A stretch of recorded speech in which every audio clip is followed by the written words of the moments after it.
말씀 나누겠습니다. 요한복음 우리 11장 네 번째 시간인데요.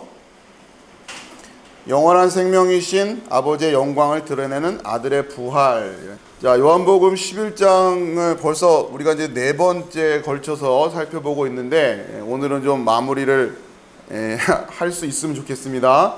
여러분이 계속 말씀 들어왔지만 굉장히 중요한 사건이에요.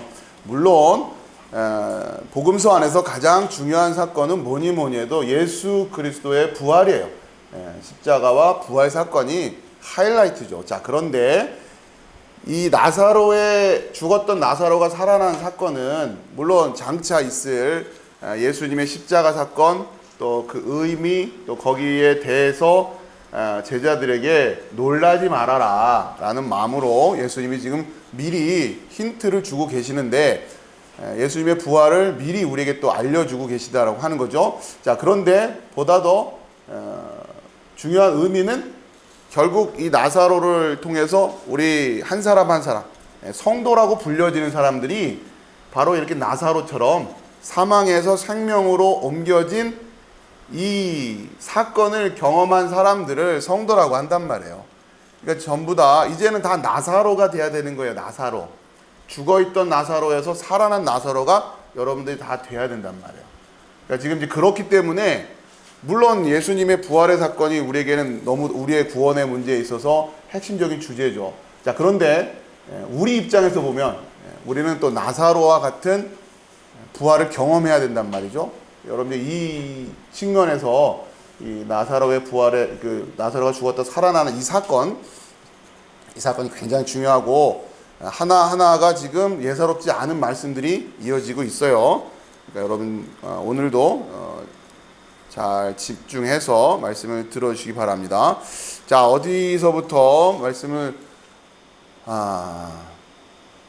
지난 시간에 우리가 말씀을 좀 나눴는데 좀 다시 좀 복습도 할 겸 말씀을 좀 이어가면서 32절부터 볼까요?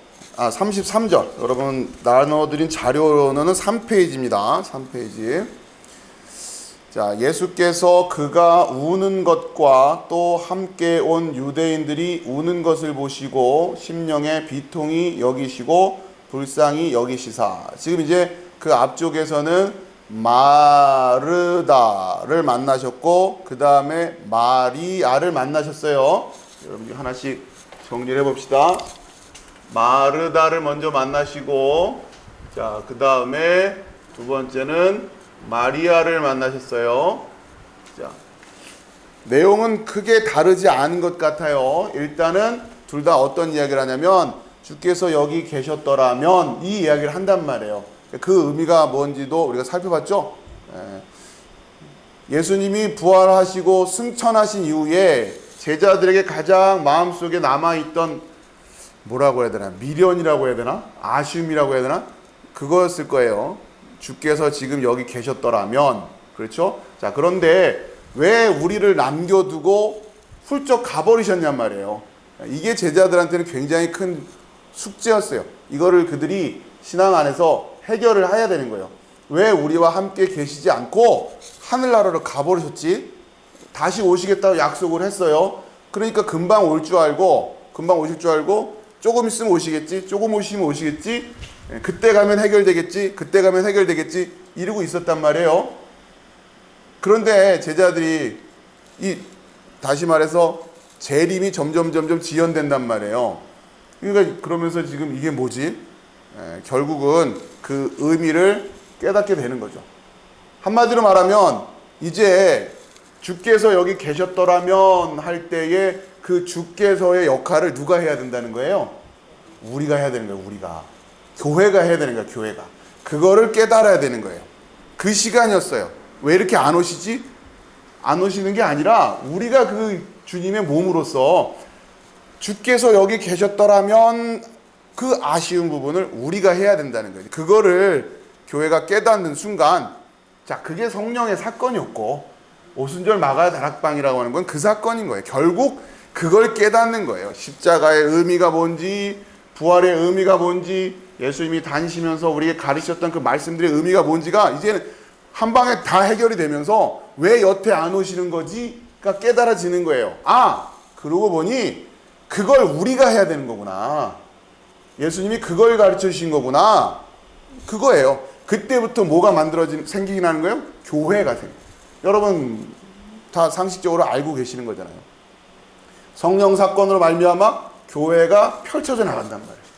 그러니까 이제 주께서 여기 계셨더라면 이 말이 이제 우리 입에는 없어져야 되는 거예요. 예. 아쉬워하지 말고 누가 하면 되는 거예요? 우리가 하면 되는 거예요. 우리에게 그 권능을 주셨다고요. 예수님의 그 권능이 다 우리에게 있다고요. 그걸 믿으라는 거예요. 그래서 너희가 가서 귀신을 쫓으면 이제 너희 힘으로 쫓을 수 있어. 너희가 병든 자에게 손을 얹고 기도하면 그들이 나을 수가 있어. 너희들이 문제를 너희들이 기도하고 그것을 해결하려고 달려들면 해결할 수 있는 거야. 자, 그런데 중요한 것은 먼저 그의 나라와 의라고 하는, 그렇죠? 우리가 진짜 그 예수 그리스도와 하나 되어서 이제 내 문제가 아니라 내 관심이 아니라 하나님 나라라는 관심을 가지고 문제를 이해하고 문제를 파악하고 저게 문제구나 하고 그 문제를 해결하려고 기도하고 권능을 선포할 때 하나님의 권능이 임하는 거지, 내 문제 해결하겠다고 예수님의 능력을 빌려다 쓰겠다고 하는 순간 이거는 푸닥거리가 되는 거란 말이에요. 교회가 이걸 깨닫지 못하고 있단 말이에요. 그런데 되는 것처럼 보이긴 해요. 그렇잖아요. 아주 안 되면 아예 예수 그리스도 이름으로 뭐가 아무것도 안 일어나면 고민을 좀 하겠죠. 이거 왜 안 되지? 근데 되기도 한단 말이에요. 이게 미혹인 거예요. 그러니 고민 안 하고 그냥 내 관심 놓고 기도하고 있고, 그리고서는 무슨 얘기를 해요? 해결되던데? 기도 응답 받았는데? 이러더라는 거예요. 그러니 그게 맞는 줄 알고 또 계속 그렇게 가고 있는 거란 말이에요. 그렇죠? 자, 우리가 진짜 그 하나가 되어서 정말 예수 그리스도와 하나 되어서 이제 내 문제라는 말이 더 이상 인간 아무개의 문제가 아니라 하나님 나라의 문제는. 자, 그런데 감사하게도 하나님은 우리 한 사람 한 사람의 연약함을 무시하시지도 않아요. 이게 은혜인 거죠. 그렇기 때문에 그 조화를 잘 이해하고 있으면서 우리가 이 주님의 일을 감당해야 된단 말이에요. 자, 그 이야기를 우리가 들었고요. 그 다음에 마르다와 마리아의 차이점이 무엇느냐? 똑같이 주께서 여기 계셨더라면 이라는 말을 하기 때문에 비슷해 보였지만, 마리아가 또 마르다가 예수님을 영접하는 모습이 달랐어요. 그렇죠? 특징이 뭐였어요? 마리아는 어떻게 해요? 엎드렸단 말이에요. 엎드려. 마리아가 예수님을 만나는 모습은 엎드리다. 그죠? 이걸 놓치시면 안 되는 겁니다. 다 사실은 50보 100보였어요. 마르다나 마리아나 50보 100보였단 말이에요. 자, 그런데 마리아는 예수님을 만나는 모습이 엎드리는 모습이었다. 여기서부터, 그러니까 간단히 말해서 뭘 배울 수가 있는 거예요. 예수님이 야단을 치시기도 하고 책망을 하시기도 할 때 엎드려 있었다는 얘기는 뭐예요? 그 말을 듣는 거예요. 그러면서 성장해 나갈 수 있어요. 근데 마르다에게는 그런 모습을 보기가 어려웠다고 하는 거죠. 그러니까 예수님을 만나러 가는 건 똑같아 보여요. 심지어 마르다는 먼저 갔어요. 그런데 태도에 문제가 있었단 말이에요. 아무리 책을 많이 읽고 관심을 많이 갖고 성경에 대해서 질문을 해가면서 관심을 갖는다고 믿음이 성장하는 게 아니란 말입니다. 엎드리는 자세가 있어야 된단 말이에요. 그러면서 오늘도 마찬가지예요. 여러분이 예배를 마치고 나면, 말씀을 듣고 나면 뭔가 하나가 세워져 있어야 되는 거예요. 그런데 제가 여러분께 말씀을 늘 드리죠.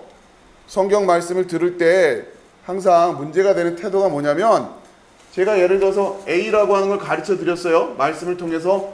그럼 여러분이 A가 A라고 성경에 말씀하고 계시구나. 이러고 딱 여기서부터 이제 출발해야 되는데, A라고 제가 열심히 가르쳐 드렸단 말이에요. 그러면 항상 이 얘기를 들으면서 가만 있어봐. 그러면 저 B는 어떻게 되는 거야? 이러면서 들어요. 이해하시겠어요? 이 얘기를 듣고 나서 항상 무슨 질문을 해요? 그러면 이건 어떻게 되는 거예요? 이런단 말이에요. 그럼 또 제가 또 열심히 B를 설명해 드리죠. 이런 겁니다. 아, 그럼 C는 뭐예요?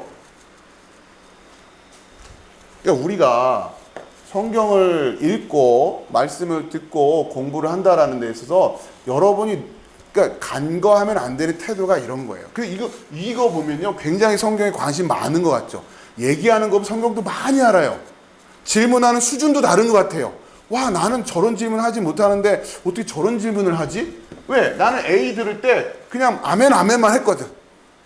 근데 그 사람은 어떻게 B가 그렇지? 그거 듣고 나서 보니까 그러네. 예? 여러분 이러면 믿음이 안 씁니다. 그러니까 이 시간에 여러분이 항상 의식적으로 노력해야 되는 게 뭐냐면, 자, 그러면 내가 무엇을 믿음으로 할 것이냐라고 하는 결단을 해야 되는 거예요. 이게 나의 믿음이 되었어. 한 시간 한 시간 지나가면서 그게 채워져 가야 된단 말이에요. 만약에 이 A라고 하는 게 B가 해결이 되지 않는 바람에 아직 모르겠다 그러면 난 이걸 안 믿는다라고 말을 해야 되는 거예요. 그런데 그렇게 말을 안 해요. 어떻게 말해요? 그렇다고 칩시다. 그런데 B는 뭡니까? 우리가 말을 그렇게 한단 말이에요. 그래서 내가 말을 던져놓고 내 말에 내가 속는 거예요. 자, 여러분이 그 태도를 바꿔야 된단 말이에요. 근데 우린 그렇게 말을 안 하죠. 아, 그 말이 맞는 것 같네요. 그런데 그러면 B는 뭐예요? 이렇게 말을 하면 안 돼요. 만약에 여러분이 그런 생각이 들었다면 B가 해결되기 전에는 저는 A는 못 믿겠습니다. 이렇게 말을 해야 되는 거예요. 그래야 여러분의 믿음의 상태가 정확히 확인이 되고, 이해되시죠? 예. 그래야 내 상태가 점검이 된다고요. 그런데 많은 크리스천들이 이 원리를 몰라요. 태초에 하나님이 천지를 창조하셨습니다. 그런데 이면 믿는 거예요, 안 믿는 거예요? 안 믿는 거예요. 그런데 때문에 안 믿는 거예요. 그러면 이건 뭐예요? 이렇게 질문할 때는 벌써 이것 때문에 나는 이걸 아직 못 믿겠어요. 자, 이렇게 말을 하는 순간 여러분들에게는 굉장히 당혹스러운 상황들이 많이 생길 거란 말이에요. 자, 그러면 이 B는 어떻게 해결합니까? 어쨌든 궁금 안 할 수가 없잖아요. 자, 그건 제가 해결해 드리는 거예요. 제가. 그래서 제가 여러분들에게 말씀을 가르치는 자로 서 있는 거예요. 왜 그러느냐? 자, A를 믿기 위해선 B가 필요하다는 건 제가 알아요. 저도 알아요. 그러나 순서상 A-부터 공부하고 B로 가야 믿음이 서진단 말이에요. 그 순서를 제가 여러분들에게 인도하고 있는 거예요. 자, 그런데 이렇게 따라가지 않고 갑자기 일로 가버리면 안 된단 말이에요. 그래서 하나하나 그걸 세워갈. 자, 오늘 마리아를 통해서 여러분이 가지고 있어야 될 믿음의 모습이 바로 그거예요. 그리고 여러분 점검해 보세요. 나는 뭘 믿고 있고 나는 뭘 못 믿고 있는가. 그래야 여러분 스스로가 나는 믿는다라는 착각에 빠지지 않을 수 있단 말이에요. 자, 그리고 이제 이 사건도 만만하지 않은 사건이었어요. 자, 그리고서는 이제 오늘 본문이 시작되는 거죠. 자, 아무튼 이들이 나사로의 죽음에 대해서 굉장히 안타까워하고 있어요. 주께서 여기 계셨더라면, 이 말이 그거를 의미하는 거죠. 자, 그러면서 이제 33절이 이어지는 겁니다. 예수께서 그가 우는 것과 또 함께 온 유대인들이 우는 것을 보시고 심령에 비통히 여기시고 불쌍히 여기시사. 자, 여기서 예수님이 이들이 우는 것을 보시고 심령에 비통해 하시고 불쌍히 여기시는 이 상황을, 예수님의 심정을 잘 이해하셔야 돼요. 잘못하면 나사로의 장례식에 예수님이 문상원 상황이 돼버려요. 여러분, 장례식에 왔으니까 어쨌든 비통해, 아, 나사로가 죽었네 이러면서 비통해 하시는 그런 느낌으로 받아들이기 쉽단 말이에요. 예수님은 지금 나사로 장례식에 문상 오신 게 아니잖아요. 자, 그러면 이 말씀은 뭘 얘기하는 거냐? 자, 34절에 이르시되 그를 어디 두었느냐? 이르되 주여 와서 보옵소서 하니 35절 예수께서 눈물을 흘리시더라. 33절과 34절과 35절이 함께 중요합니다. 자, 왜 그러냐? 와서 보옵소서 때문에 그래요. 이게 무슨 의미가 있기 때문에 그럴까? 와서 보옵소서.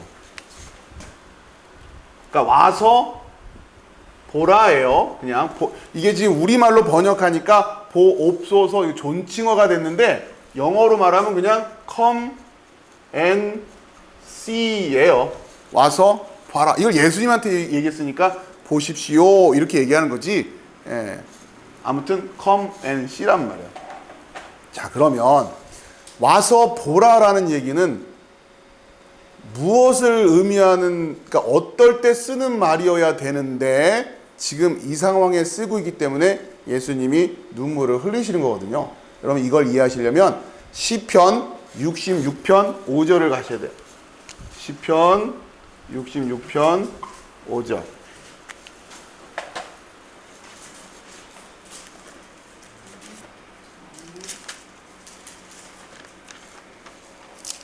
빨리들 차셔가지고. 자, 시편 66편 5절입니다. 되셨나요? 네, 같이 읽어봅시다. 시작. 와서 하나님께서 행하신 것을 보라. 사람의 아들들에게 행하심이 어미하시도다. 6절 같이. 하나님이 바다를 변하여 육지가 되게 하셨으므로 무리가 걸어서 강을 건너고 우리가 거기서 주로 말미암아 기뻐하였도다. 아멘. 자, 와서 보라라고 하는 말씀은 와서 뭘 보라는 거예요? 여기 보니까 5절, 6절 읽어보면서 뭘 보라는 거예요? 와서 하나님께서 행하신 것을. 여러분들이 제가 늘 부탁을 드리는 게 성경을 제가 읽고서 질문을 드리면 성경에 있는 표현을 그대로 사용해서 대답을 하시려고 해야 돼요. 여러분이 자꾸 이해한 얘기를 하시려고 하는 게 아니라 와서 뭘 보라고요? 하나님께서 행하신 것을 보라는 거예요. 자, 그런데 하나님이 행하신 일이 뭐래요? 6절이잖아요. 6절. 무슨 일을 하셨대요? 하나님이 바다를 변하여 육지가 되게 하셨으므로 무리가 걸어가 강을 건너고 우리가 거기서 주로 말미암아 기뻐하였도다. 자, 와서 보라라고 하는 것은 어떤 걸 보라는 거예요? 하나님이 하신 일을 보라는 거예요. 다시 말하 하나님의 권능, 하나님의 역사, 하나님의 능력, 하나님이 우리를 구원해 주시는 그 하나님의 은혜, 그래서 우리가 기뻐하는 거. 야, 우리가 일상생활하면서 이리 좀 와서 봐봐, 이리 좀 와서 봐봐 할 때 뭘 보라고 데려가려고 그러는 거예요?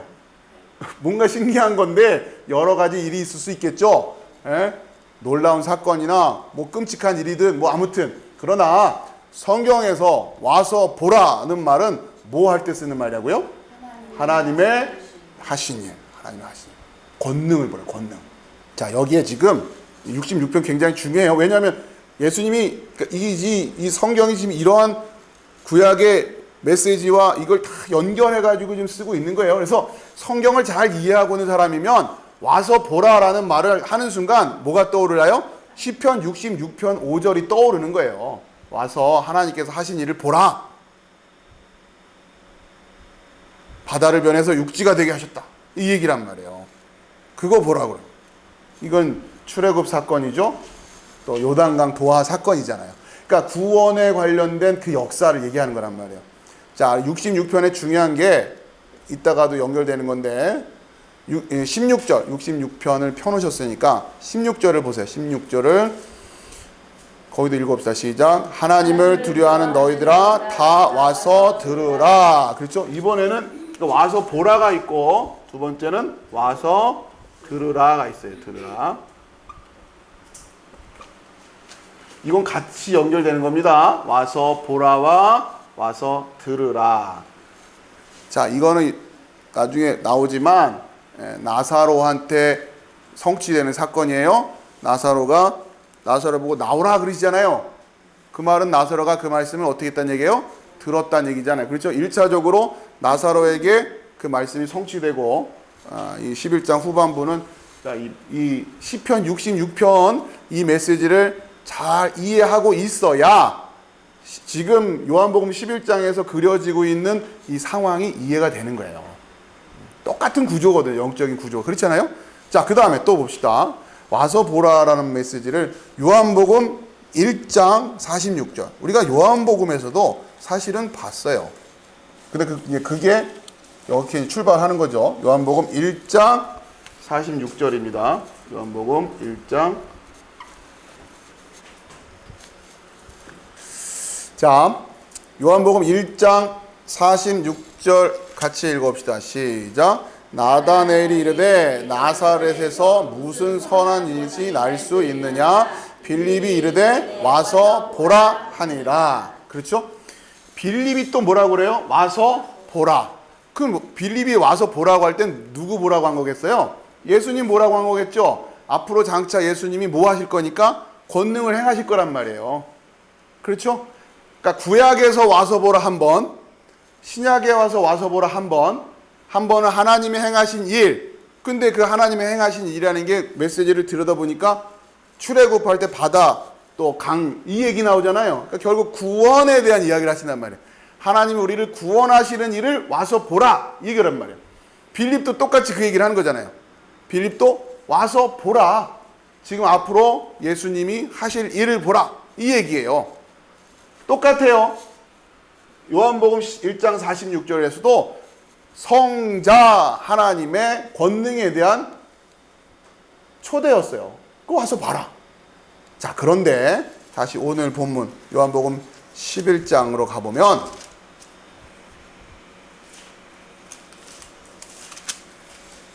(11장) 34절. 그렇죠? 다시 그 느낌을 가지고 읽어봅시다. 이르시되 그를 어디 두었느냐? 이르되 주여 와서 보옵소서. 어디를 가서 지금 보라는 거예요? 지금 나사로가 죽어서 묻혀 있는데 사망의 장소로 예수님을 와서 보세요 이러고 있는 거 아니에요. 그러니 예수님이 지금 애통해하지 않으실 수가 없는 거 아니에요. 자, 무슨 얘기냐? 물론 지금 아직은 예수님이 십자가를 지시지 않았고 예수님의 사역이 마무리되지는 않았어요. 그러나 이 요한복음을 읽고 있을 요한복음 이 복음서를 받아들고서 이것을 듣고 읽고 있는 사람들은 이미 이 사건이 지난 후란 말이에요. 그들의 입장에서는 늘 항상 주께서 여기 계셨더라면 하면서 예수님 보고 예수님 여기 좀 와서 보세요. 예수님 여기 좀 와서 보세요. 예수님 우리 집 좀 와서 보세요. 예수님 제 인생 좀 와서 보세요. 맨 이러고 있는 거 아니에요. 예수님이 지금 그걸 보면서 뭐 한다고요? 눈물을 흘리시는 거예요. 자, 와서 보라는 건 어떻게 해야 돼요? 예수님 와서 여기를 한번 보세요. 우리가 귀신을 쫓아냈습니다. 예수님 와서 보세요. 여기에 하나님의 영광이 나타나고 있습니다. 예수님 와서 좀 보세요. 우리가 주님이 주신 그 권능으로 우리가 병자를 고쳤습니다. 우리가 사망에서 생명으로 옮겼습니다. 이렇게 하나님의 권능을 자랑하고 하나님의 권능을 드러내고 싶을 때 쓰는 말이 와서 보라예요. 그런데 우리 지금 크리스찬들이 예수님께 이렇게 자랑할 자리가 과연 있냔 말이에요. 예수님 와서 보세요. 예수님 와서 보세요. 그죠? 그러니까 지금 예수님을 믿는다고 하는데 잔뜩 문제거리만 예수님한테 갖다 놓고서는 이걸 예수님이 해결해 주실 거라고 생각하고 있고 그게 예수님을 향한 믿음이라고 생각하고 있고 그거를 잘 해내는 게 좋은 믿음이라고 가르치고 있다면 이게 지금 뭔가 완전히 거꾸로 되고 있는 거 아니에요? 이해가 되세요? 무슨 말씀인지?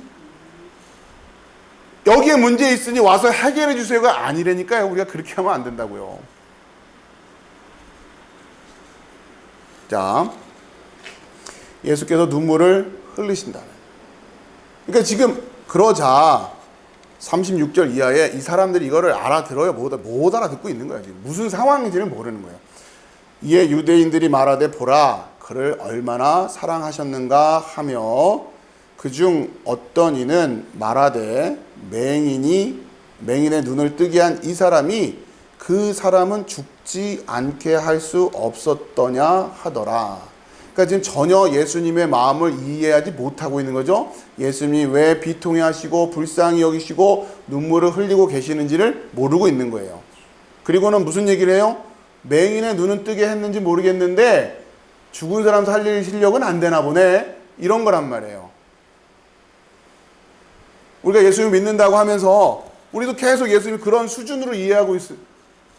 이거는 안 되나 보네. 자, 이 메시지도 구약에 있는 메시지를 그대로 지금 인용하면서 그 영적인 구조를 그대로 옮기고 있는 거예요. 자, 어디를 보셔야 되냐면 먼저 예수께서 눈물을 흘리시더라 라고 하는 이 상황을 이해해야 되는데 갑자기 35절에 예레미야 13장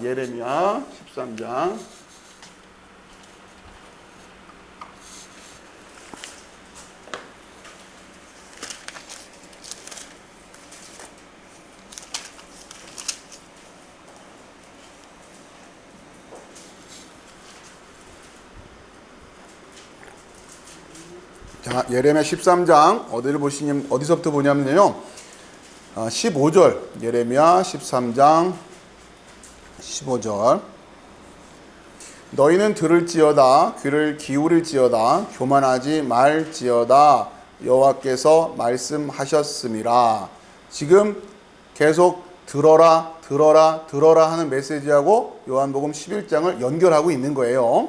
자, 그가 어둠을 일으키시기 전 너희 발이 어두운 산에 거치기 전 너희 바라는 빛이 사망의 그늘로 변하여 침침한 어둠이 되게 하시기 전에 너희 하나님 여호와께 영광을 돌리라. 자, 다시 교만하지 말지어다. 그러니까 들어라 하시면서 교만하지 말라 그래요.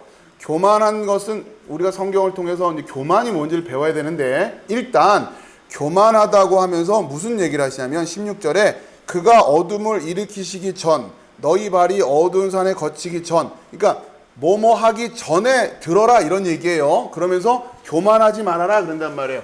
교만이라고 하는 것은 어떤 의미를 가지고 있냐면 이게 왜 듣는 것하고 물론 말 좀 들어 그러잖아요. 그런데 이 교만이라고 하는 게 뭐와 연결되냐면 뭐뭐 하기 전에 그러니까 말 안 듣는 이유가 뭐냐면 아직은 괜찮다고 생각하는 거란 말이에요. 여러분 건강을 위해서 다이어트 하라고 그러는데 안 해요. 왜 안 해요? 아직은 괜찮은 것 같아요. 그렇죠? 아직은 살만할 것 같으니까 안 해요. 그걸 교만이라고 그러는 거예요. 그걸 교만이라고 한다고요. 어떻게 될 줄 알고 내일 어떻게 될 줄 알고 그 얘기예요. 지금 무덤에서 나와라 그러는데 안 나오고 있어요. 그 죄를 벗어버리지 않고 있단 말이에요. 잘못됐다고 가르쳐주면서도 그대로 그러고 있단 말이에요. 이유가 뭐예요? 아직은 괜찮은 줄 안단 말이에요. 그 얘기하는 그걸 교만. 아니 그걸 어떻게 알아 네가 이 얘기예요. 지금 우리 인간이 어떻게 하냐 말. 다만 1시간 뒤에 일을 어떻게 알고 지금 그 복음의 초청에 반응하지 않고 하나님의 구원의 소식에 감격 안 하고 나중에 좀 있다가 이게 교만이라고 하네. 교만. 그걸 어떻게 하냔 말이야. 그러니까 그걸 모른다는 거죠. 나는 때를 시간을 주관하지 못해. 그건 하나님만 하시는 거야. 당장 내일 내가 어떻게 될 줄 알고 그걸 미루냔 말이에요. 그걸 이제 교만한다고 그래요. 또 이거는 게으름과도 연결돼 있어요. 교만한 것과 게으름은 같은 얘기예요, 사실은. 자, 그러니까 16절에 그가 어둠을 일으키시기 전 너희 발이 어두운 산에 거치기 전 너희 바라는 빛이 사망의 그늘로 변하여 침침한 어둠이 되게 하시기 전에. 그러니까 지금 아무 때고 맘만 먹으면 교회를 갈 수 있을 거라고 생각하죠. 빨리 교회 나가서 우리 신앙생활 합시다. 초청을 해도 좀 있다가 뭐 이렇게 미루고 한다. 어떻게 될 줄 알고 갑자기 어떻게 될 줄 알고 그러면서 지금 그 심판이 언제 이를 줄 알고 그것을 미루냐. 이걸 교만하다라고 하는 거예요. 교만은 패망의 선봉입니다. 그러니까 그러기 전에 너희 하나님 여호와께 영광을 돌리라. 이제부터 여러분 영광하면 뭘 생각하셔야 돼요? 영광은 빛이에요. 빛. 영광을 돌린다는 게 빛인데 우리 입장에서는 사망에서 생명으로 옮겨지는 거, 이게 영광을 돌리는 거예요. 그러니까 우리가 하나님께 영광이 되는 건 뭐예요? 생명이 되면 돼요. 생명이. 예? 그리고 하나님은 원래 그 빛 자체셨기 때문에 하나님은 그냥 영광 자체예요. 근데 우리는 늘 언제나 사망에서 출발한단 말이에요. 그렇죠? 어둠에서 출발해요. 그러니까 우리가 하나님께 영광이 되자, 영광을 돌렸다, 영광을 봅니다. 그러면 성경은 유일하게 단 하나밖에 없어요. 영광을 돌리는, 바로 그 생명되는 거, 진리를 깨닫는 거. 그것만이 영광이에요. 올림픽 금메달 100개를 갖다 드린다고 하나님께 영광이 되겠습니까? 그걸 그렇게 싸구려로 쓰면 안 돼요. 축구에서 골 넣고 하나님께 영광? 그런 말이 어디 있어요? 아니 그러면 하나님 믿지 않는 사람도 골만 잘 넣던데 그 사람은 그 영광을, 그러니까 이렇게 이해하는 거죠. 쟤는 저 영광을 지가 차지하는데 나는 이 영광을 하나님께 드릴 거야. 그런 게 아니라고요. 무슨 영광을 하나님께 드립니까? 자기도 영광을 누리고 있으면서. 자기도 영광이면서 나도 이 영광을 하나님께 돌린다라는 그 영광도 만들어내는 거죠. 아시겠어요?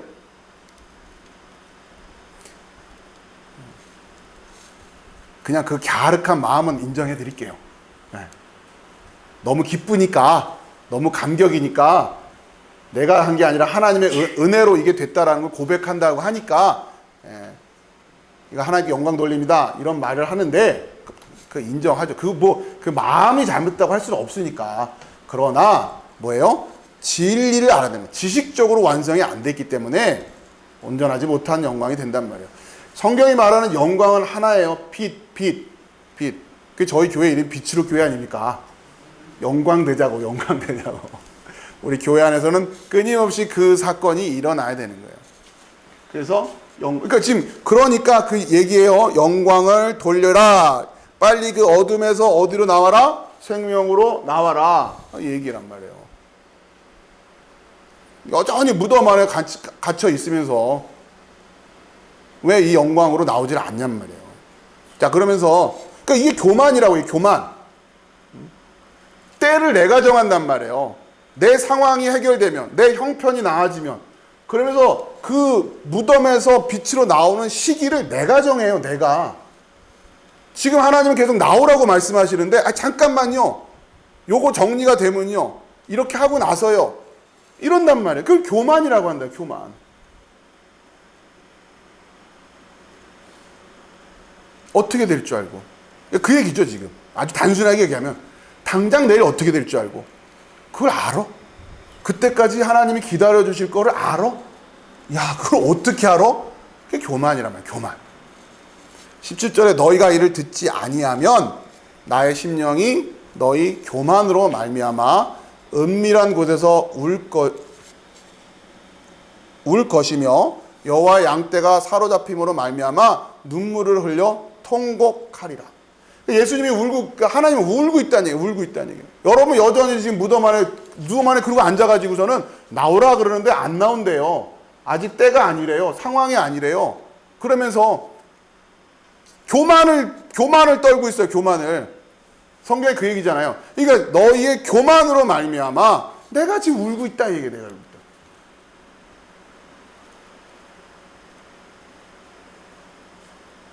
왜 예수님의 눈에서 피눈물을 흘리게 하냔 말이에요. 모르면 몰라서 그렇다 치지만. 그러니까 그래서 교만이라고 하는 겁니다. 안 듣는다는 거죠. 자, 다시 그러니까 여러분 이제 기계적이지만 좀 정리를 하세요. 그래야 신앙이 좀 세워져요. 제가 그래서 이렇게 지금 이제 하는 이유가 영광하면 이제는 여러분의 마음속에 그냥 이거 저거 다 갖다 붙여 영광 이러지 말고 영광은 뭐예요? 사망에서 생명으로 가는 거. 요게 영광이에요. 성경이 말하는 영광.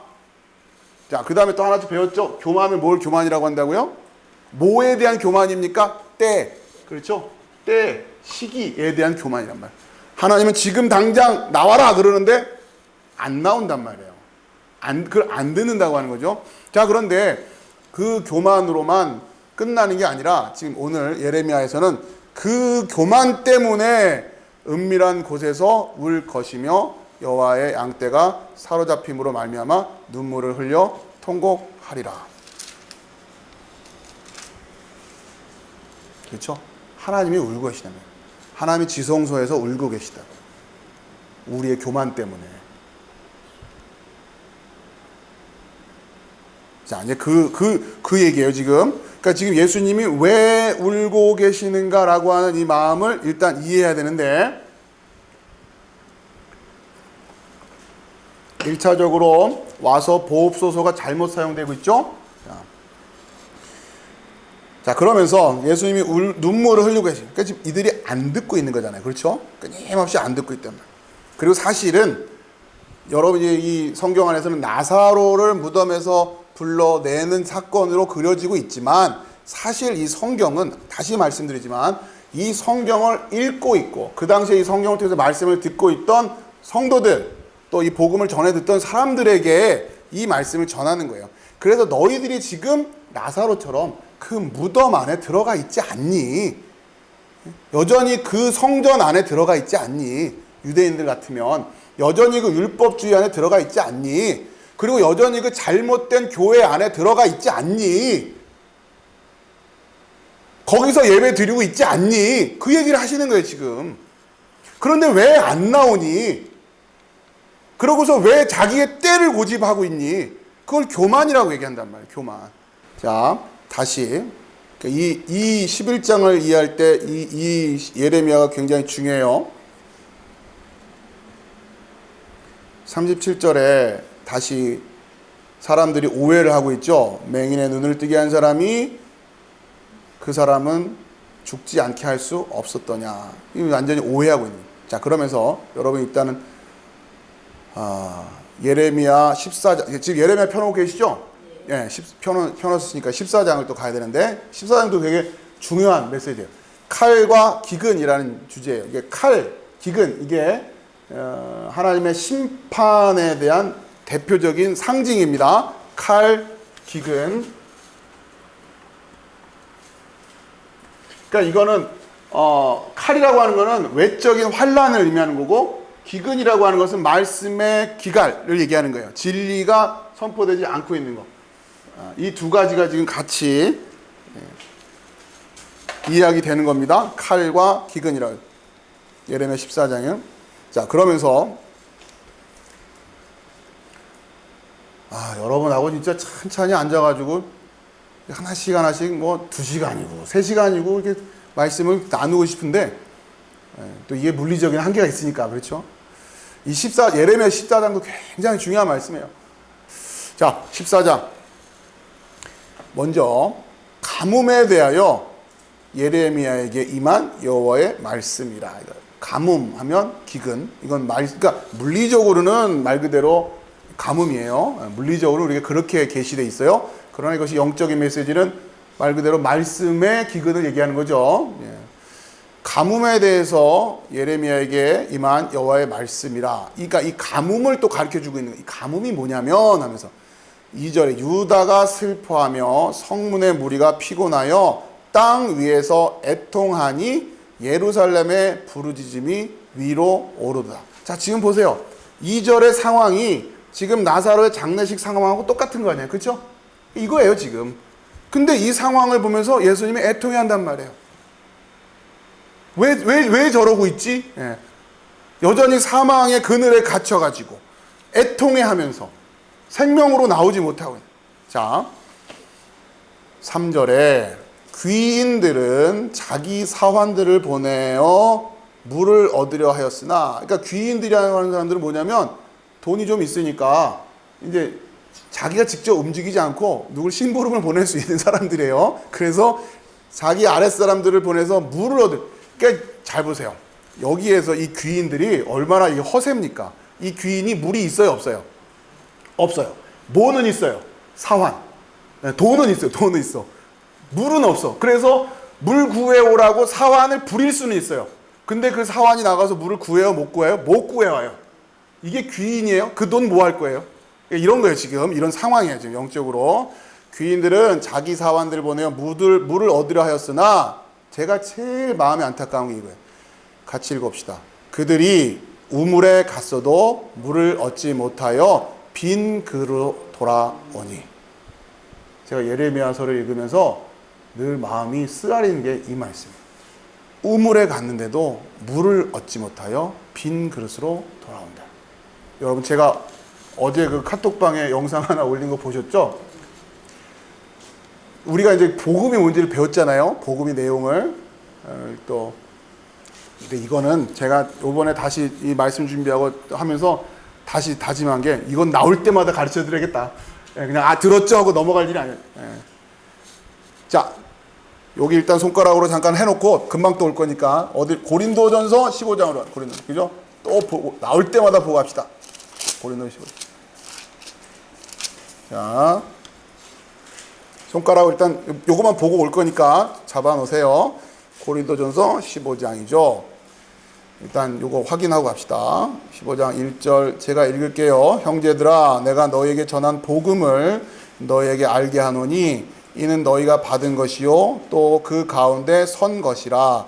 너희가 만일 내가 전한 그 말을, 그러니까 복음이죠, 굳게 지키고 헛되이 믿지 아니하였으면 그로 말미암아 구원을 받으리라. 여러분, 구원에는 뭐가 필요한 거예요? 내가 전한 그 말이라는 게 있어야 돼요. 그걸 알아야 돼요. 그래서 그걸 굳게 지켜야 되는 거예요. 그리고 헛되이 믿지 않아야 구원을 얻는 거예요. 그렇죠? 예. 그러니까 복음이 뭔지를 알아야 돼요. 그리고 그것을 굳게 지키고 있어야 돼요. 그리고 그것을 제대로 믿어야 된단 말이에요. 우리 신앙생활은 이거예요, 이거. 자, 그럼 뭐냐? 3절부터 내용이 나오죠. 내가 받은 것을 먼저 너에게 전하였노니 이는 성경대로 그리스도께서 우리 죄를 위하여 죽으시고 장사된 바 되셨다가 성경대로 사흘 만에 다시 살아나사 게바에게 보이시고 후에 12 제자에게와 그 후에 500여 형제에게 일시에 보이셨나니 그 중에 지금까지 대다수는 살아 있고 어떤 사람은 잠들었으며 그 후에 야고보에게 보이셨으며 그 후에 모든 사도에게와 맨 나중에 만삭되지 못하여 난 자 같은 내게도 보이셨느니라. 아멘. 여기에 여러분이 복음이 내용이 있다고 그랬죠? 이게 계속 이어지는 거예요. 이게 누구에게도 보이시고 누구에게도 보이시고 누구에게도 보이시고, 그리고 여러분이 전하는 복음을 전한다고 할 때 그게 여러분이 전하는 복음이 되려면 마지막에 뭐가 들어가야 돼요? 나에게도, 박성준에게도 보이셨느니라. 내가 그걸 봤어요. 그렇죠? 예. 그게 복음이 되는 거예요. 자, 다시 예레미야로 넘어옵시다. 자, 그 내용을 여러분이 다 전체적으로 다 보고 계셔야 된다 그랬죠? 놓치지 말고. 자, 간단하게 말하면, 근데 어쨌든 전해야 되니까 우리가 이거를 할 때마다 다 읊을 수는 없으니까 간략하게, 결국 뭐예요? 복음이 뭐냐? 복음의 내용이라고 하는 것은 예수께서 죽으시고 부활하시고 보이셨다. 그렇죠? 요게 복음의 내용이란 말이에요. 그러니까 여러분에게 복음의 내용을 물으면 단순하게 이거예요. 죽으시고 부활하시고 보이셨다. 이게 복음의 내용이 돼야 되는 거예요. 자, 그런데 왜 다시 예레미야 14장 3절 말씀에서 그들이 우물에 갔어도 물을 얻지 못하여 빈 그릇으로 돌아오니, 자, 이게요, 여러분 한번 해보세요. 유튜브에 검색을 하셔서 그냥 이렇게 복음 이렇게 쳐가지고, 그러면 복음에 대한 설교들이 막 쫙 나와요. 복음이란 무엇인가? 복음의 본질, 막 제목들이 있어요. 여러분 한번 들어가서 한번 들어보세요. 이걸 제대로 가르쳐주는 설교가 몇 개나 되는지 한번 찾아보세요. 제가 지금까지 찾다가 못 찾고 있어요. 여러분 좀 찾아와서 저한테도 좀 보내주셔서 저에게도 좀 이렇게 좀 있구나, 없는 게 아니구나. 근데 무슨 얘기냐면 복음에 대한 얘기는 막 해요. 비슷한 얘기 막 해요. 그런데 조심해야 될 게 뭐냐면 복음의 우리가 헷갈리는 게 뭐냐면 복음의 기능과 복음의 내용을 혼동을 하고 있단 말이에요. 복음의 기능, 그러니까 복음이 뭐냐 할 때 복음을 믿으면 어떻게 되냐라는 얘기만 맨날 하는 거예요. 복음을 믿으면 구원받습니다. 복음을 믿으면 문제가 해결됩니다.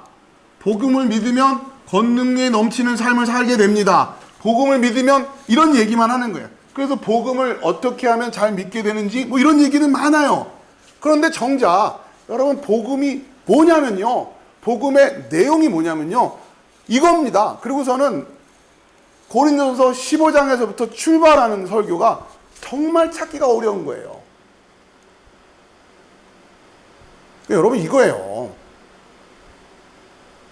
그러니까 이런 거예요. 복음이 뭐냐면 단순하게 여러분이 이 시대를 살았다면 예수님이 십자가 지시고 부활하셔서 그 당시를 여러분이 사셨다면 이런 거예요. 이렇게 오라 그래요. 와봐요. 아무개 엄마 와봐.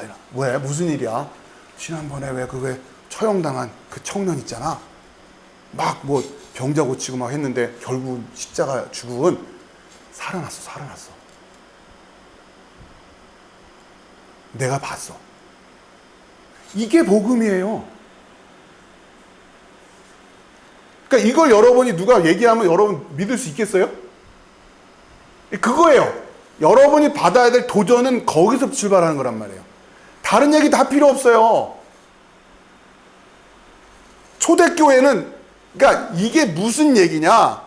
이것의 신학적인 의미가 뭐고 성자 성부 그러니까 성부 성자 성령 삼위일체니 뭐 이런 얘기들은 그 몇백 년 후의 얘기예요. 그런 신학적으로 정리되는 것들은 그 당시에는 이 얘기밖에 없었다고요. 이게 우리의 죄를 다시 말하면 요한복음도 없었어요. 이게 막 전해질 때는 죄가 뭔지 알아요? 그래서 요한복음 16장에 보면요. 이런 거 못했다니까요. 그때는 그런 게 아니에요.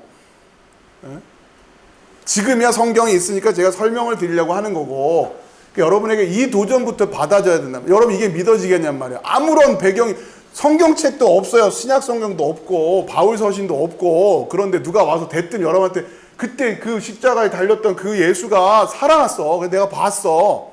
이 얘기를 하고 있는 거예요. 믿을 수 있겠냐고요. 이게 복음이란 말이에요. 이게 복음. 근데 이거를 가르쳐주는 말이 그렇게 없어요. 그리고는 내 복음에 대해서 설명만 하려고 하고 복음이 얼마나 좋은 거냐면 맨 이런 얘기만 하는 거예요. 그러니 복음을 안 믿을 이유가 있냐? 이런 생각을 하는 거죠. 이렇게 좋은데 전하는 사람 입장에서 그런 거예요. 복음을 믿으면 구원받고 복음을 믿으면 문제가 해결되고 복음을 믿으면 이렇게 권능이 되는데 이걸 왜 안 믿어? 야, 이 세상이 진짜 지독스럽다, 악하다 이런 거란 말이에요. 그렇죠. 이렇게 좋은 걸 왜 안 믿냔 말이에요. 근데 그 얘기서부터 출발하면 안 된다고요. 죽으시고 부활하시고 보이셨다. 이게 믿어지냐고요. 이게 믿어지냐고요. 그러니까 여러분 그들이 우물에 갔어도 물을 얻지 못하여 빈 그릇으로 돌아오니. 자, 이건 그나마 지금 물이 없다라고 느끼고 있는 사람들이 물을 찾는 거예요. 그렇죠? 물리적인 가뭄이 오면 누구나 목말라 해요. 그건 몸뚱아리에서 오는 반응이니까 그거는 생물학적인 생명력을 가지고 있으면 다 목말라 할 거란 말이에요. 자, 중요한 것은 이 시대에 진짜 복음이 뭐지를 관심을 갖고 이렇게 찾아보는 사람이 있겠냐. 그리고 지금 그 말씀을 제대로 알고 있다라고 스스로 알고 있는 사람들이 얼마나 되냐면 이게 문제인 거예요 지금.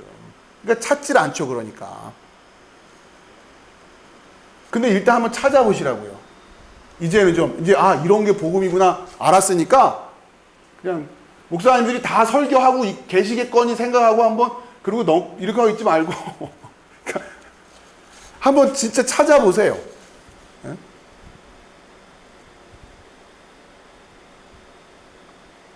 물을 얻지 못해요. 물을 얻을 수가 없어요.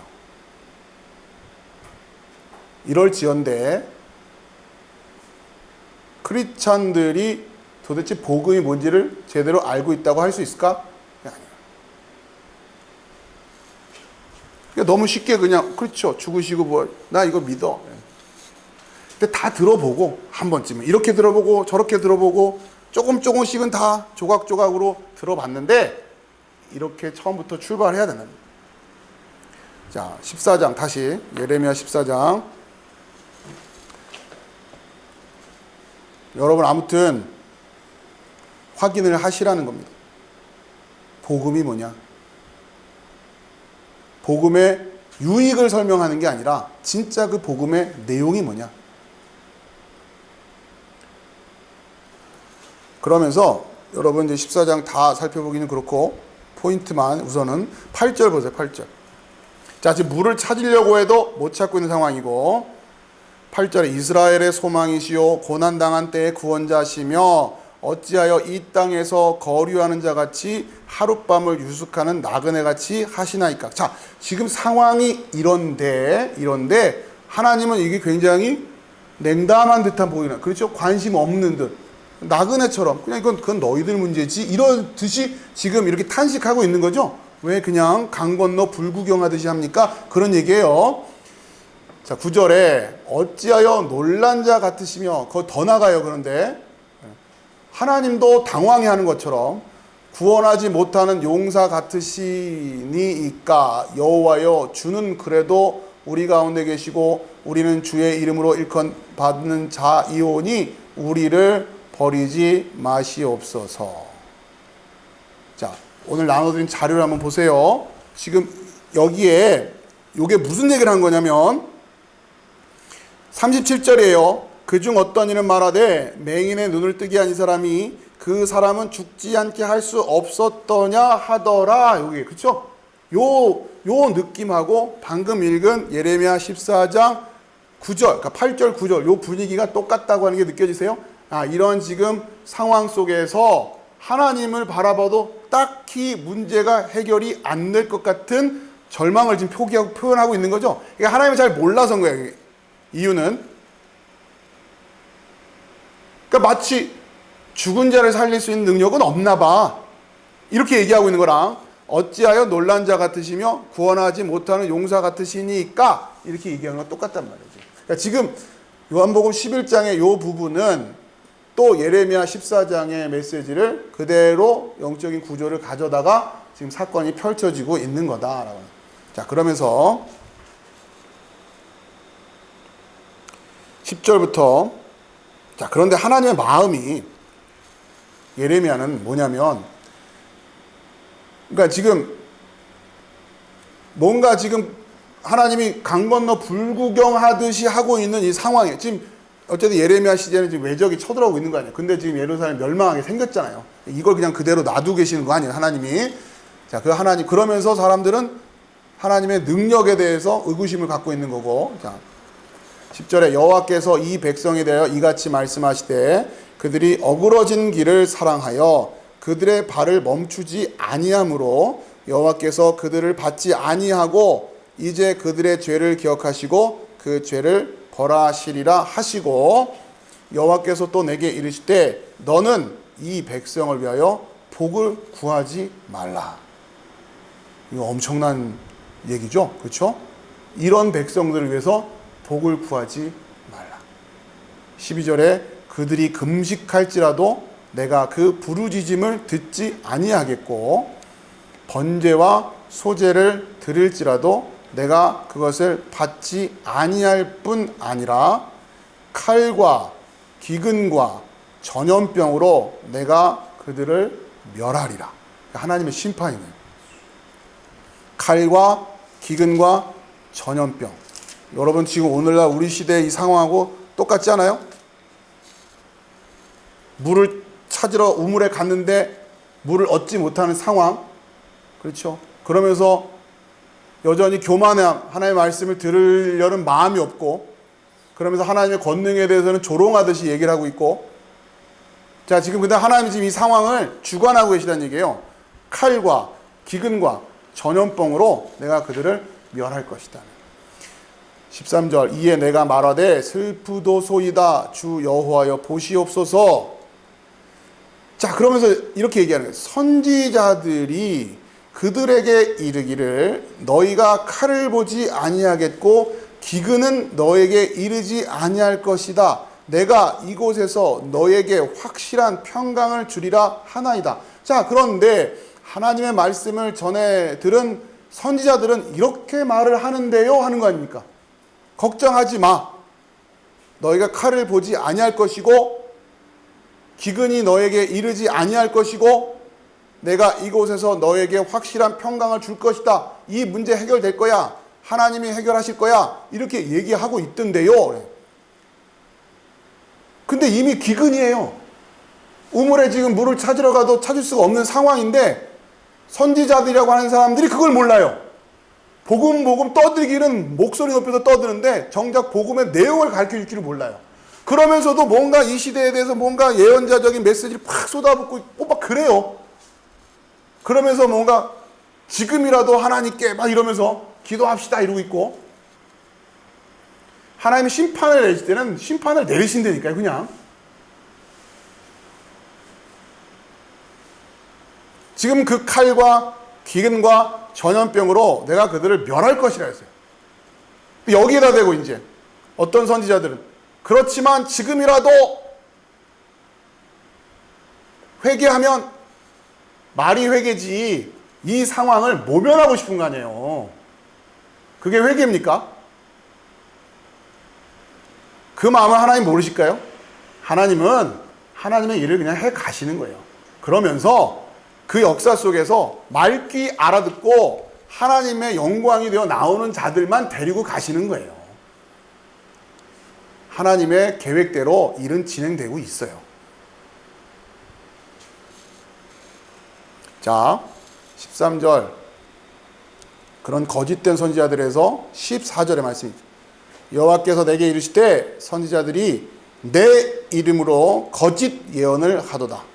나는 그들을 보내지 아니하였고 그들에게 명령하거나 이르지 아니하였거든. 그들이 거짓 계시와 점술과 헛된 것과 자기 마음의 거짓으로 너에게 예언하는도다. 그건 지 생각이라는 거예요. 그렇게 됐으면 좋겠다고 하는 건 자기 생각이죠. 그게 하나님의 뜻인지 아닌지는 어떻게 하냐고요. 거기엔 관심이 없는 거예요. 그냥 이 곤란한 상황이 해결되기만 바라는 거예요. 우리는 하나님이 비를 주시면 비를 맞고 하나님이 가뭄을 주시면 가뭄을 맞는 수밖에 없는 거예요. 거기서부터 출발하는 거예요. 그런데 우리가 어떻게 해서 하나님의 뜻을 돌이킬 수 있을 거라고 자꾸 생각을 하는데 지금은 그런 훈련을 하는 시간이 아니란 말이에요.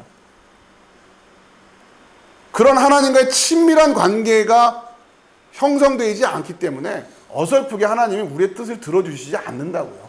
못된 벌을 고칠 때까지 하나님은 기근과 칼과 전염병을 주실 거란 말이에요.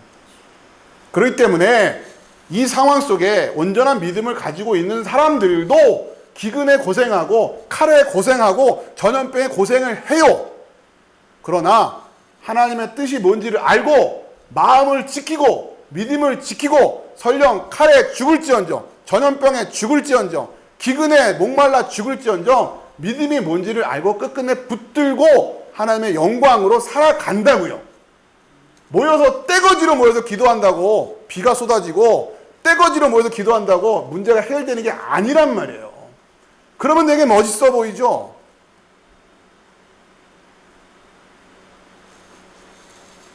복음도 모르는 교회들이 넘쳐났는데 뭔 하나님이 여기다가 복을 주시겠다. 복음이 뭔지도 모르는 성도들인데 그렇잖아요. 지금 이 백성을 위하여 복을 구하지 말라 그러신다고요. 이런 메시지는 어렵죠. 자, 15절, 그러므로 내가 보내지 아니하였어도 내 이름으로 예언하여 이르기를 칼과 기근이 이 땅에 이르지 아니하리라 하는 선지자들에 대하여 여호와께서 이와 같이 말씀하셨노라. 칼과 기근이 오지 않는다고 한 그 선지자들은 칼과 기근에 멸망할 거다. 영적으로 해석하면 선지자들이 목이 말라 멸망한다는 게 무슨 말이에요? 말씀 전한다고 하면서 말씀이 없는 자들인 거예요. 근데 모르죠. 자기도 그 말씀이 목마르지 않으니까 복음을 안 찾는 거 아닙니까? 복음을 전하는 줄 알고 있었던 거죠. 말은 복음 하니까. 여러분 복음이 얼마나 중요한지 아십니까? 말은 그렇게 하거든요. 그러니 자기는 복음이 뭔지를 알고 있었는 줄 알아요. 신학책 책 보면서 복음이라면서 책 들여다보면서 이렇게 받고 이렇게 들었고 하니까 우리가 죄를 깨달아야 됩니다. 틀린 말은 아니죠. 회개해야 됩니다. 맞는 말이에요. 그런데 복음의 내용이 뭔지를 정확히 못 가르쳐줘요. 고린도서 15장부터 딱 출발하지 않으면 벌써 헛다리 짚고 있는 거라고요.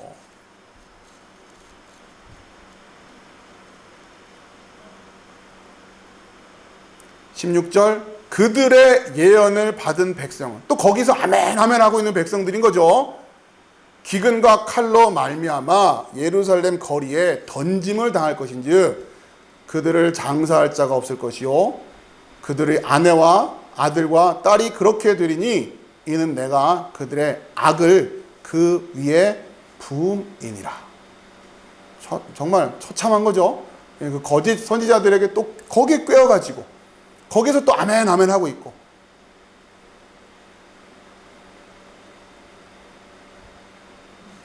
(17절) 너는 이 말로 그들에게 이르라. 내 눈이 밤낮으로 그치지 아니하고 눈물을 흘리리니 하나님 지금 우신다는 얘기잖아요. 그렇죠? 이는 처녀 딸 내 백성이 큰 파멸 중한 상처로 말미암아 망함이라. 그러니까 하나님이 하나님의 자녀들을 망하게 놔두시고 옆에서 하나님은 우시겠대요. 이러면 어떻게 되는 거예요? 하나님 왜 우세요? 하나님 왜 우시냐고요? 아니 하나님 그냥 이렇게 해결하면 되잖아요.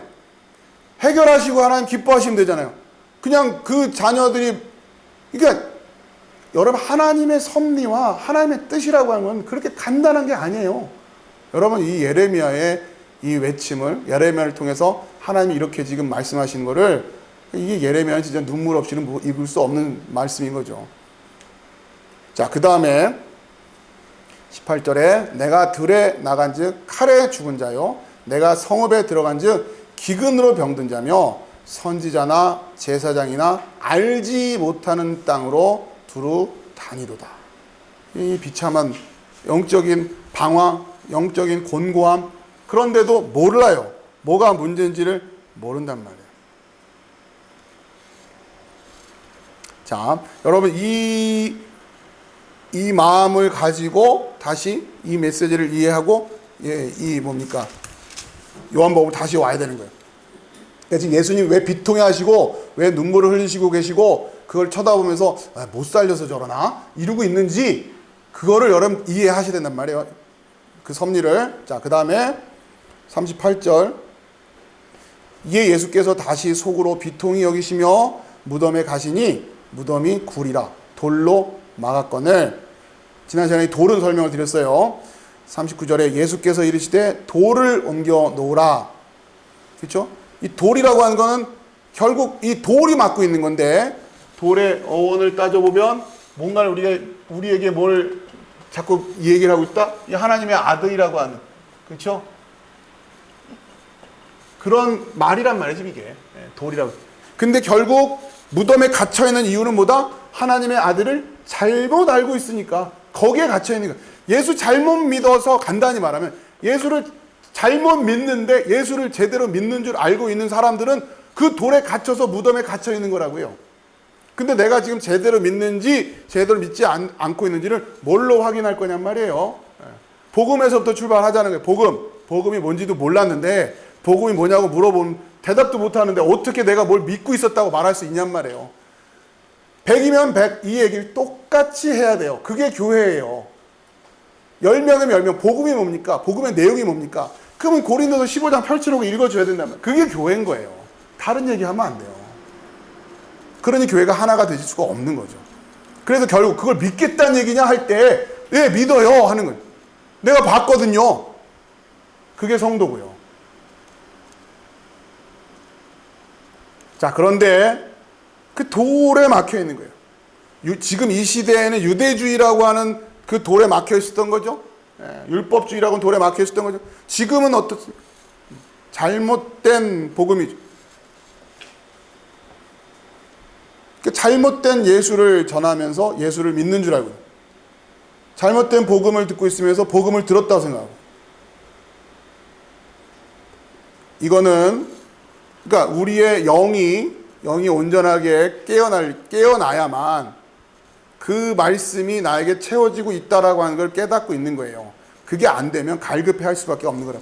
들었는데 복음이 뭔지를 왜 안 가르쳐 주지? 복음의 내용이 뭐지? 궁금해 하지는 않는단 말이에요. 자, 돌을 옮겨 놓으라 하니, 그러니까 그걸 이제 옮겨 놓으라고 하는 거예요. 자, 이것도 결국 이 돌을 누가 막아요? 우리가 막아요. 우리가. 여기 모였던 사람들, 그렇죠? 그리고 그 돌을 옮기는 것도 누가 해야 되는 거예요? 우리가 해야 되는 거예요. 우리가. 자, 죽은 자의 누이 마르다가 이르되 주여 죽은 지가 나흘이 되었음에 벌써 냄새가 나나이다. 자, 이것도 지난 시간에 잠깐 봤던 거죠. 벌써 나흘이나 됐어요. 냄새가 납니다. 이렇게 오래됐으니까 어떻게 살아납니까? 이게 마르다의 생각이었다면 예수님은 그렇게 오래됐는데 왜 여태 안 나와? 이러고 있는 거 아니에요. 언제 나올 거야 도대체? 이런 얘기고. 자, 이 메시지는 이 뒤에 이제 돌을 옮겨 놓는다라고 하는 이 메시지를 이건 또 어디서 봐야 되냐? 에스겔이요. 에스겔 37장.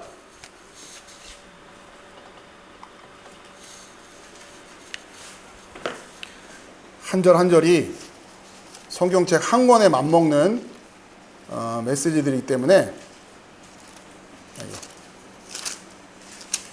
예레미야 뒤쪽이에요. 에스겔. 네.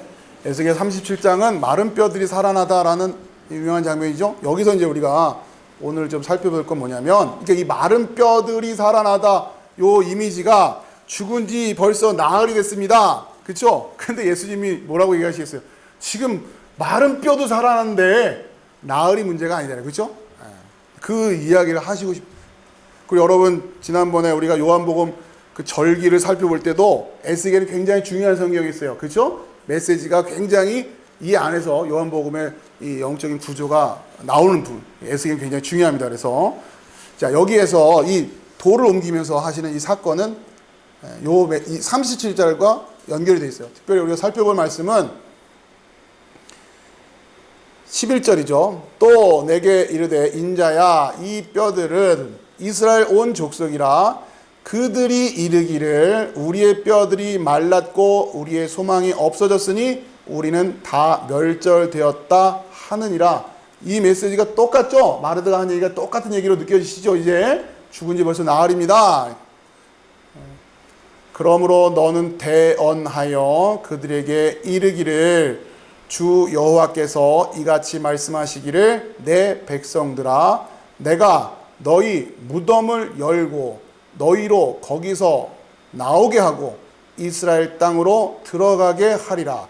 내 백성들아 내가 너희 무덤을 열고 너희로 거기에서 나오게 한즉 너희는 내가 여호와인 줄을 알리라.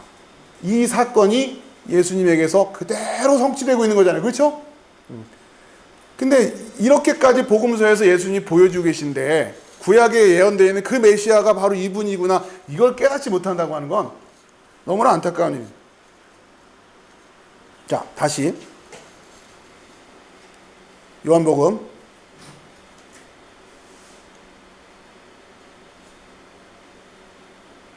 14, 40절에 예수께서 이르시되 내 말이 내가 믿으면 하나님의 영광을 보리라 하지 아니하였느냐 하시니, 자, 하나님의 영광, 사망에서 생명으로, 그렇죠? 돌을 옮겨 놓으니 예수께서 눈을 들어 우러러 보시고 이르시되 아버지여 내 말을 들으신 것을 감사하나이다. 항상 내 말을 들으시는 줄을 내가 알았나이다. 그러나 이 말씀 하옵는 것은 둘러선 무리를 위함이니 곧 아버지께서 나를 보내신 것을 그들로 믿게 하려 함이니이다. 자, 그러니까 예수님이 지금 이 사건을 보여주시는데, 그러면서 예수님이 지금 말씀하시는 것 다 누굴 위해서래요? 둘러선 무리들을 위함이라는 거예요. 그러니까 결국 지금 나사로의 초점이 있는 게 아니라 이거 보면서 깨달으라고. 그렇죠? 둘러선 무리들의 문제고 나사로가 문제가 아니라 지금 이 말씀 듣고 있는 우리 아니에요. 우리. 나사로는 살아났다니까요. 나사로는 살아났잖아요. 됐잖아요. 이제 우리 문제예요. 우리가 여전히 어둠 속에 갇혀 있고 우리가 여전히 무덤 속에 들어가 앉아 있으니까 문제인 거 아닙니까? 그러니까 나오라고. 그 얘기를 하시려고 하는 거죠. 자, 그러면서 또 하나, 이 사건은 누구로 말미암아 이제 되어져야 되는 거냐? 제자들, 그 교회가 돼야 돼. 돌을 옮기는 것도 누가 해야 돼요? 교회가 하는 거예요. 이제 뒤에서 예수님이 나와라 라고 하시는 그 외치는 것도 누가 해야 돼요? 교회가 하는 거예요. 우리가 나와라 라고 외쳐야지. 맨날 예수님이 계셨더라면, 예수님이 하시면 좋았을 텐데 이러면 안 되잖아요. 우리가 외치는 거예요. 우리가 나오라고. 자, 그렇게 해서 사망에서 생명으로 옮겨지는 그 하나님의 영광이 드러나게 됩니다. 그래서 그 사망에서 생명으로 되어지는 그 영광을 보게 되었을 때 아버지께서 나를 보내신 것을 그들로 믿게 하려 함이니이다. 이게 된단 말이에요. 그러니까 자, 예수님이 나와라 하니까 나왔어요. 그걸 보고 주변에 둘렀던 사람들은 뭘 하게 될 거라고요? 예수님이 아버지께로부터 온 사람이구나를 알게 될 거란 말이에요. 그러면 이제 우리가 나와라 그걸 해야 된다는 거죠. 그렇죠? 우리가 그 나와라 해서 진짜 나오면 이제 우리가 뭐가 되는 거예요? 우리가 하나님께서 보내신 자가 되는 거잖아요. 그렇죠? 그걸 우리가 증명해내야 된다고요. 그래서 우리는 열심히 나오라고 외쳐야 되는 거고, 나오라고 외칠 때 죽은 지 벌써 나흘이 됐습니다. 그런 생각 가지고는 안 될 거 아니에요. 그렇죠? 그러니까 외치는 거고, 이거를 예수님이 하셨더라면 하는 마음 가지고 있으면 우리가 또 안 외칠 거 아닙니까? 그게 아니에요. 우리가 또 외치는 거란 말이에요. 그래서 결국 우리가 하는 말을 통해서, 우리의 사역을 통해서 우리를 둘러서고 있던 사람들이 아버지께서 보내신 자구나를 깨닫게 하는 거. 여러분, 이건 굉장히 중요한 거였어요. 그렇죠? 하나님께로부터 나온 자이심을 이제야 믿습니다. 이런단 말이에요. 우리가 예수님 안에 있고, 우리가 예수님으로부터 보내심을 받았고, 우리가 예수님으로부터 그 말씀을 전해 받은 자들이라고 하는 걸 뭘로 입증할 거냐? 바로 이 영광을 통해서라는 거예요. 그게 우리가 16장 가면 다시 배울 거지만 16장 얘기가 그거예요. 오늘 이거 들으시고 16장 보시면 일단 보세요. 먼저 요한복음 16장 17장 죄송합니다.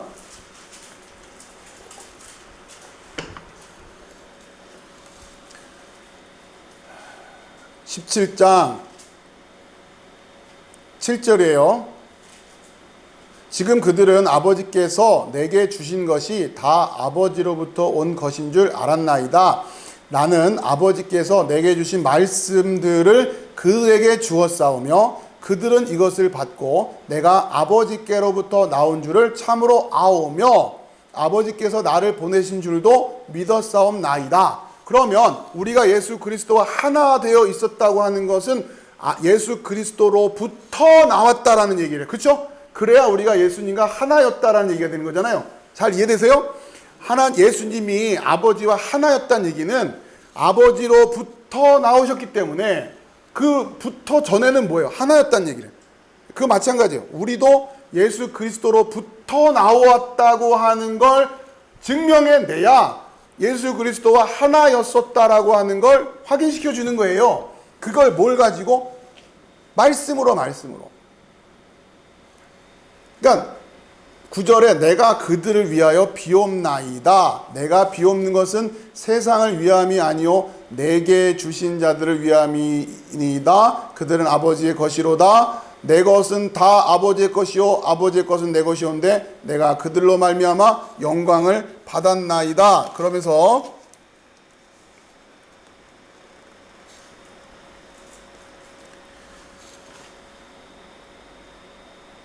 14절에 내가 아버지의 말씀을 그들에게 주었사오매 세상이 그들을 미워하였사오니 이는 내가 세상에 속하지 아니함같이 그들도 세상에 속하지 아니함이니이다. 세상에 속하지 않고 예수님에게 속해 있어요. 그래서 예수님의 것을 가지고 예수님으로부터 나와요. 그래서 우리가 그 말씀을 전해요. 그 말씀은 나와라예요. 생명의 말씀이 될 거예요. 그 사건을 목격한 사람들이 우리를 보고서 뭐라고 이제 고백을 해요? 아, 당신들은 예수님으로부터 나온 사람들이군요. 이렇게 얘기할 거란 말이에요.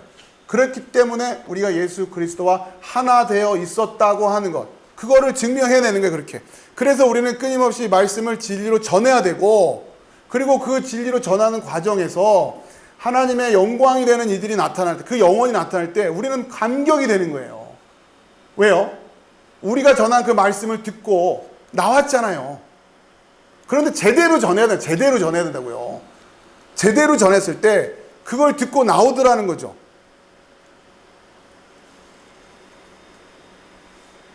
(17절) 그들을 진리로 거룩하게 하옵소서. 아버지의 말씀은 진리니이다. 진리예요. 진리를 알아요. 진리가. 자, 17장 가서 또 우리가 이 부분을 계속 끊임없이 공부를 할 테니까요. 일단은 지금 이 얘기예요. 다시 요한복음 11장으로 넘어와서 43절에 이 말씀을 하시고 큰 소리로 나사로야 나오라 부르시니. 자, 이거 다 이제 우리가 해야 되는 겁니다. 우리가 해야 되는 일. 죽은 자가 수족을 배로 동인 채로 나오는데 그 얼굴은 수건에 쌓였더라. 예수께서 이르시되 풀어 놓아 다니게 하라 하시니라. 자유예요. 그렇죠? 그 고린도 아니 갈라디아서 5장 1절 말씀. 그렇죠? 예, 우리 자유롭게 하고 자유를 주셨다. 요거예요, 요거. 풀어 놓아 다니게 하라. 45절 마리아에게 와서 예수께서 하신 일을 본 많은 유대인들이 그를 믿었으나 46절 그 중에 어떤 자는 바리새인들이 가서 예수께서 하신 일을 알리니라. 이에 대제사장들과 그러니까 똑같은 역사를 보고도 누구는 믿고 누구는 고자질하러 가고 참 47절 이에 대제사장들과 바리새인들이 공회를 모으고 이르되 이 사람이 많은 표적을 행하니 우리가 어떻게 하겠느냐. 만일 그를 이대로 두면 모든 사람이 그를 믿을 것이요 그리고 로마인들이 와서 우리 땅과 민족을 빼앗아 가리라 하니. 그러니까 자기들 스스로가 정말 얼마나 악한 일을 하고 있는지를 얘기하고 있는 거죠. 그대로 두면 모든 사람이 그를 믿을 것이요. 그러니까 그대로 둬야 되는데 못 믿게 만들려고 이런 자기들이 무슨 소리를 하는지도 모르고 있는 거예요, 지금. 로마인들이 와서 우리 땅과 민족을 빼앗아 가리라. 그 중에 한 사람 그 해의 대제사장인 가야바가 그들에게 말하되 너희가 아무것도 알지 못하는도다. 자, 근데 가야바의 입을 통해서 하나님은 또 진리를 말하게 하세요. 알고 이랬는지는 모르겠지만 한 사람이 백성을 위하여 죽어서 온 민족이 망하지 않게 되는 것이 너에게 유익한 줄을 생각하지 아니하노다 하였으니. 자, 이게 무슨 얘기냐면 이 대제사장 입장에서는 야, 예수 한 명만 죽이면 되잖아. 그러면 우리가 다 평안해질 거 아니야. 이 얘기였어요. 근데 이게 영적으로도 맞는 말이었어요. 그렇잖아요. 예수가 한 명만 죽으면 우리가 다 구원을 얻을 수 있단 말이에요. 아무튼 제사장이 그렇게 얘기를 했는데 물론 예수를 핍박할 의도에서 한 얘기였죠. 그러나 그것이 영적으로는 진리가 되는 말을 해버렸단 말이에요. 자, 51절에 이 말은 스스로 함이 아니요 그 해의 대제사장이므로 예수께서 그 민족을 위하여 또 그 민족만 위할 뿐 아니라 흩어진 하나님의 자녀를 모아 하나가 되게 하기 위하여 죽으실 것을 미리 말함이러라. 그렇죠? 제사장 입을 통해서 공교롭게도 그런 말을 하겠어요. 53절 이 날부터는 그들이 예수를 죽이려고 모의하니라. 그러므로 예수께서 다시 유대인 가운데 드러나게 다니지 아니하시고 거기를 떠나 빈들 가까운 곳인 에브라임이라는 동네에 가서 제자들과 함께 거기 머무르시니라. 유대인의 유월절이 가까움에 많은 사람이 자기를 성결하게 하기 위하여 유월절 전에 시골에서 예루살렘으로 올라갔더니 그들이 예수를 찾으며 성전에 서서 서로 말하되 너희 생각에는 어떠하냐 그가 명절에 오지 아니하겠느냐 하니 이는 대제사장들과 바리새인들이 누구든지 예수 있는 것을 알거든 신고하여 잡게 하라 명령하였음이러라. 자, 이렇게 이제 분위기가 전개되는 가운데서 예수님은 꾸준히 뚜벅뚜벅 사역을 마무리하고 가시는 거예요. 진리를 선포하시고 진리를 계시하시고, 자, 그러면서 이제 6월절이 다가오고 있고 예수님의 그 희생의 순간이 이후에 기록될 겁니다. 자, 그러기에 앞서서 이제 그 가룟 유다의 배반이 있고, 그 다음에 제자들에게만 주시는 예수님의 메시지가 있는 거죠. 그러니까 이제 그 이후에 그 메시지가 이제 뭐냐면 13장 31절, 여기서부터가 이제 핵심인 거죠. 13장 31절, 그가 나간 후에 예수께서 이르시되, 그러니까 가룟 유다가 지금 나간 상황이에요. 가룟 유다가 없는 상태에서 주시는 말씀, 이게 이제 핵심 메시지가 되는 거죠. 유다는 듣지 못한 메시지예요. 물론 이제 우리는 다 들어요. 귀가 있으니까. 그러나 이것을 진짜 제대로 알아들었냐? 이 자리에 앉아 있었어도 유다처럼 못 들었다. 이게 무슨 얘기냐면, 이 이후의 메시지를 깨닫지 못했던 얘기는 누구랑 똑같다는 얘기예요? 유다. 아시겠어요? 이거 못 깨닫고 있으면 예수님 팔고 있는 거예요. 이게 뭔지를 못 깨달으면, 진리로 못 깨달으면. 그래서 예수님이 말씀하신 그 메시지 굉장히 중요한 겁니다. 자, 이렇게 해서 오늘 11장을 좀 4번에 걸쳐서 말씀을 나눴고요. 다음 시간에 계속 이어서 말씀을 전하도록 하겠습니다. 자, 기도하겠습니다.